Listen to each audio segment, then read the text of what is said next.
அந்த பஞ்சவரம் விரித்து பெரியவங்க பேச்சை கேட்டு நாட்டை கொடுத்துட்டோம். அவங்க ராஜ சுயோகம் என்ற பேரிலே பெரிய பேரு மூலம் வாங்கிட்டாங்க. இவங்களை விட்டா பேரு மூலம் வாங்கிடுவாங்க, நமக்கு என்ன பேர் ஆயிரும். இந்த பாண்டவரை கொல்ல வேண்டும் என்று இந்த பாண்டவர் கொல்ல வேண்டும் என்று அந்த பாஞ்சாலியாகப்பட்டவள் அந்தகன் பெற்ற பிள்ளை அத்தனை சூடா என்று அவரை கொள்வதற்காக நயமாக அழைத்து என்னைக்கு ராஜ்யசபையில யாரும் இல்லாத நேரம் பொண்ணு போல கையை தட்டி சிரித்தார்களோ நம்ம நாட்டுக்கு அழைத்து வந்து எல்லா நாட்டு அரசுகள் முன்னாடி அவர்கள் அவமானம் செய்ய வேண்டும்.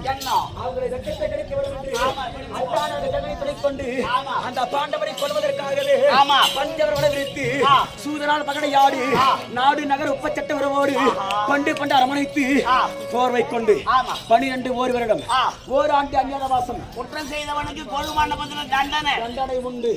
அதற்காக எங்க ஒட்டி வைத்தேன்? கானக ஒட்டி வைத்தேன். கானக ஒட்டி வைத்து டேட்டோடு 12 நாள் முடிந்து 12 வருஷம் நடந்திருக்கணும். நடந்து முடிந்து இப்பதான் 8வது வருஷத்துக்கு இருக்கிறாங்க. ஆமா இல்லையா?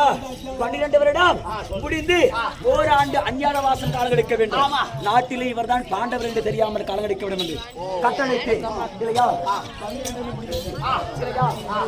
அடுத்து நாட்டிலே இருந்தாலும் இவர்தான் பாண்டவர் என்று தெரியக்கூடாது, தெரியாமலே வாழ வேண்டும் பாண்டவர் இல்லையா? அதற்காக அந்த பாண்டவர் மடிந்தாரா இல்ல செத்தாரா ஒன்று செய்து தெரியல. அதற்காக அத்தான வைத்து ஆலோசனை கேட்கணும். அழைக்கிட்டமா